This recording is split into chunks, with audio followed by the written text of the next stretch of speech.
करोड़ घर बनाए, ये मोदी है। ये मोदी है जिसने 4 करोड़ घर बनाए लेकिन खुद के लिए घर नहीं बनाया है।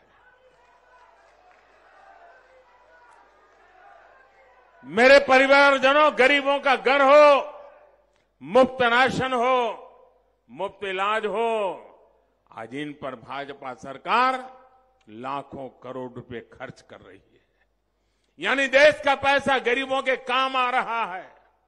लेकिन जब कांग्रेस की सरकार थी तब ये पैसा कहां जाता था?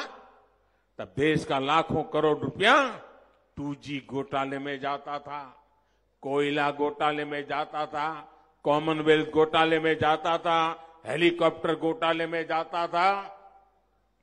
और मोदी ने ये सारे घोटाले बंद कर दिए। कांग्रेस के करप्शन काल में जो बिचौलियों की मौज थी उसको भी मोदी ने ताला लगा दिया। भाजपा सरकार ने सरकारी योजनाओं का पैसा गरीबों के बैंक खातों में सीधे ट्रांसफर करना शुरू किया। आप कल्पना कर सकते हैं 10 साल में भाजपा सरकार ने 33 लाख करोड़ रुपए सीधे गरीबों के बैंक खातों में भेजे हैं। और इसमें से 1 रुपया भी इधर का उधर नहीं हो पाया।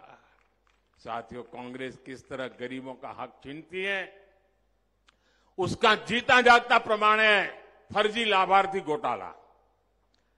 जितनी मध्य प्रदेश की आबादी है, जितनी छत्तीसगढ़ की आबादी है, दोनों को मिला दे उतने ही फर्जी लाभार्थी कांग्रेस ने देश भर में कागजों में पैदा कर दिए थे।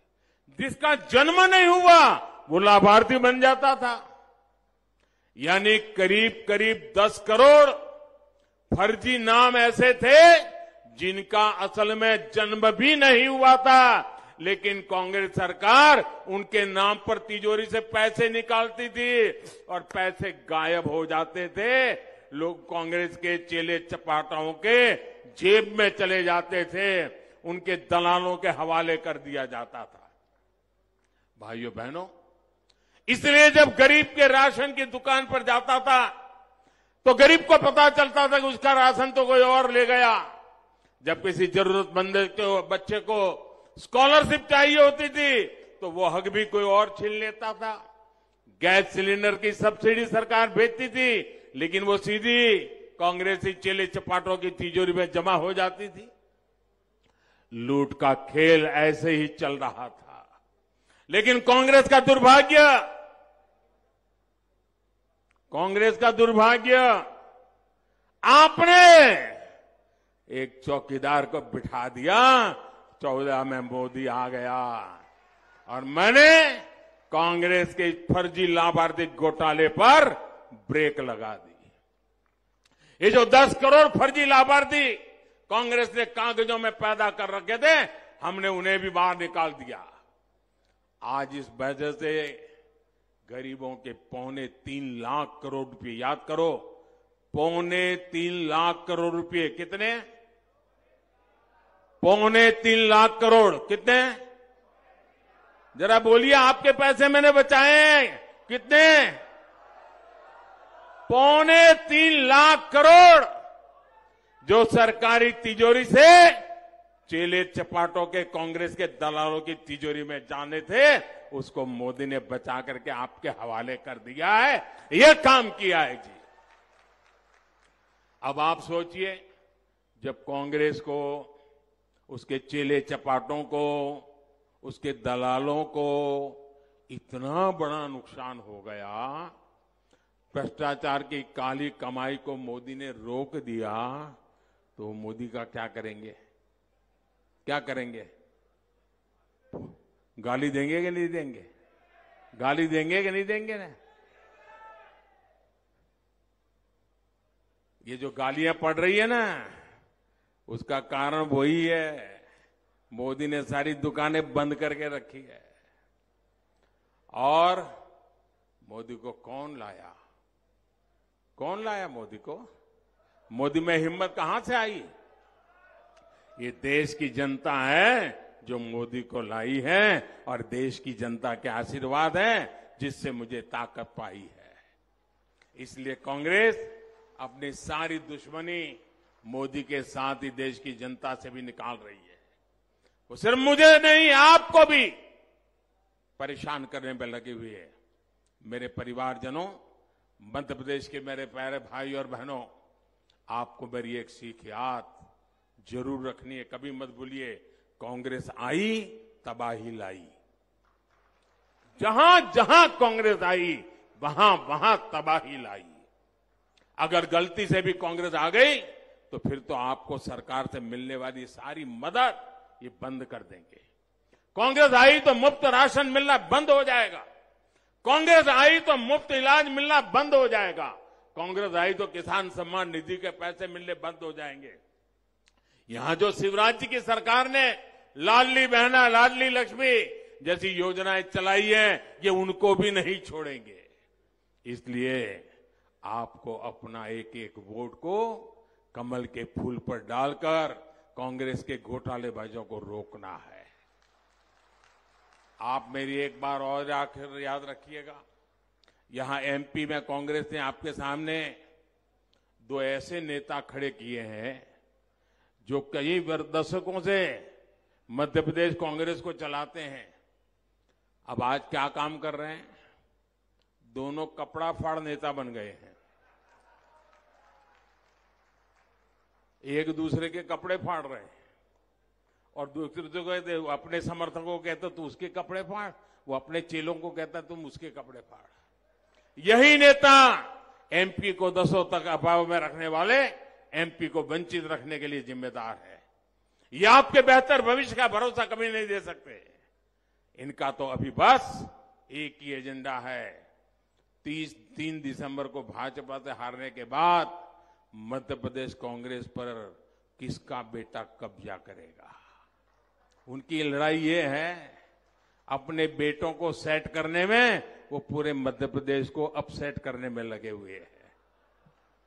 जिनको सिर्फ अपने बेटों की ही चिंता है वो एमपी के गरीब, वंचित, मध्यम वर्ग के बेटे बेटियों की चिंता ही नहीं कर सकते।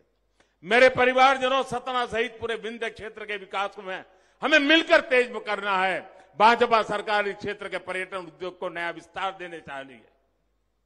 केंद्र की भाजपा सरकार रामायण सर्किट के बहुत बड़े प्रोजेक्ट पर काम कर रही है। चित्रकूट सहित एमपी के अनेक स्थान इस योजना का हिस्सा है। ये क्षेत्र सीमेंट कारखानों के लिए जाना जाता है। आने वाले समय में यहां दूसरे उद्योगों का भी विस्तार किया जाएगा। उद्योगों के लिए अच्छी कनेक्टिविटी और पर्याप्त बिजली की जरूरत है। आज भाजपा डबल इंजन सरकार की इस पर बहुत जोर दे रही है। जबलपुर, कटनी, सतना, सिंगरौली इन्वेस्टमेंट कॉरिडोर और एलिवेटेड कॉरिडोर के इस क्षेत्र में निवेश की नई संभावनाएं पैदा बनेगी। लघु उद्योग, कुटीर उद्योग, खेती से जुड़े उद्योग, इनके लिए आने वाला समय बहुत उज्जवल होने वाला है। यहां एमपी में छोटे, मझले और लघु उद्योगों के लिए भाजपा सरकार ने सैकड़ों करोड़ रुपए की मदद दी है। भाजपा सरकार ने एमपी में लगभग 250 औद्योगिक क्षेत्र और 50 से अधिक एमएसएमई क्लस्टर भी स्वीकृति की है। 3 दिसंबर को भाजपा की जीत के बाद इन सभी पर काम और तेज हो जाएगा और ये मोदी की गारंटी है। मेरे परिवारजनों, इन चुनाव में मेरे जो पहली बार वोट देने वाले नौजवान हैं, जो पहली बार वोट देने वाले बेटे बेटी हैं, जो फर्स्ट टाइम वोटर्स हैं, मेरे युवा साथी हैं, मैं कहता हूं इस बार नेतृत्व आप कीजिए। पूरे चुनाव को लीड आप कीजिए। पूरे देश के आशीर्वाद आपके साथ है। भाजपा अब एमपी को समृद्धि के शिखर की तरफ ले जाना चाहती है। ये सिर्फ अपना विधायक चुनने का चुनाव नहीं है, ये आपका भविष्य चुनने का चुनाव है। अपना और अपने बच्चों का भविष्य बनाने के लिए आपको कमल का फूल चुनना है। मैं आज अपने भाजपा के कार्यकर्ताओं से भी एक बात कहूंगा। जो भाजपा कार्यकर्ता इस रैली में है, जो भाजपा कार्यकर्ता मध्य प्रदेश के कोने कोने में अपना खून पसीना एक कर रहे हैं, मेरे लिए सारे कार्यकर्ता, चाहे मैं उनको मिल पाऊं या न मिल पाऊं, अखबार में उनकी तस्वीर छपे या न छपे, टीवी पे कभी वो नजर आए ना आए, ऐसे लाखों कार्यकर्ता, 4-4 पीढ़ी से जुटे हुए परिवार, ये मेरे लिए वंदनीय लोग हैं। मेरा एक एक कार्यकर्ता मेरे लिए श्रद्धा का केंद्र है। जब उनको मैं परिश्रम करते हुए देखता हूं, जी जान से जुटे हुए देखता हूं, और सिर्फ एक ही इरादा होता है, भारत माता की जय, उससे अधिक जिसे कुछ नहीं चाहिए, ऐसे लाखों कार्यकर्ताओं को निर्माण करने का काम भाजपा ने किया है। ये भाजपा कार्यकर्ताओं का परिश्रम है जिसने भाजपा को आज यहां इतनी मजबूत स्थिति में पहुंचाया है। ये भाजपा कार्यकर्ताओं की मेहनत है कि आज एमपी के कांग्रेस की हालत खराब है। हर बूथ पर कमल खिले, इस संकल्प के साथ हमें एकजुट होकर आगे बढ़ना है।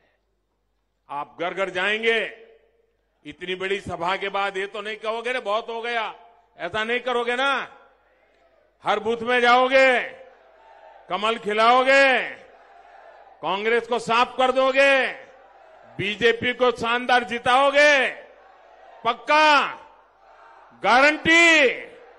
देखिए, इस चुनाव में आप ही की गारंटी है, भाजपा को जिताने की गारंटी। अच्छा, मेरा एक काम करोगे? ये चुनाव वाला काम नहीं है, मेरा व्यक्तिगत काम है, करोगे? आवाज ठंडी हो गई आप लोगों की, ऐसा प्यार क्या आपका? ये मेरा निजी काम है, करोगे? सब करोगे? पक्का करोगे? देखिए, आप घर घर जाइए, गांव गांव घर घर जाइए और जाकर के बताना कि मोदी जी सतना आए थे, आप सबको उन्होंने प्रणाम भेजा है, राम राम कहा है। मेरा राम राम पहुंचा दोगे? मेरा प्रणाम पहुंचा दोगे? आप उनको जब मेरा प्रणाम पहुंचाओगे ना, तो मन से मुझे आशीर्वाद देंगे। और जब हर परिवार से मुझे आशीर्वाद मिलेगा तो मेरी ऊर्जा अनेक गुना बढ़ जाएगी और देश के लिए काम करने के लिए मुझे एक नई शक्ति मिलेगी। मेरे साथ बोलिए, भारत माता की, भारत माता की, भारत माता की। बहुत बहुत धन्यवाद।